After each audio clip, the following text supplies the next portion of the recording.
بسم اللہ الرحمن الرحیم نحمدہ ونصلی علی رسولہ الکریم اما بعد.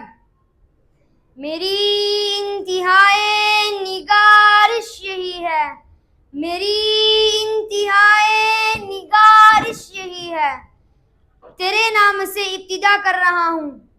گرامی قدر سامعین، مسلمانوں کو یہ حکم ہے کہ ہر کام شروع کرنے سے پہلے بسم اللہ پڑھیں. نیند سے اٹھیں تو بسم اللہ، خرید و فروخت کریں تو بسم اللہ، محنت مزدوری کریں تو بسم اللہ، میدان جنگ میں ہتھیار اٹھائیں تو بسم اللہ، قلم ہاتھ میں لیں تو بسم اللہ، کتاب کی ورگردانی کریں تو بسم اللہ.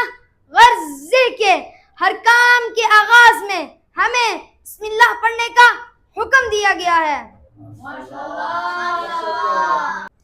آئیے ہم بھی اپنے کام کا آغاز بسم اللہ الرحمن الرحیم سے کریں تاکہ ہمیں ان مقدس کلمات کی برکتیں حاصل ہو، تاکہ ہم کمزوروں کو اللہ رب العزت کی نصرت حاصل ہو، تاکہ ہمیں اس کی معیت اور رفاقت کا احساس ہو، تاکہ ہماری اس کاوش پر اس کے پاک نام کی مہر لگ جائے. وما علینا الا البلاغ.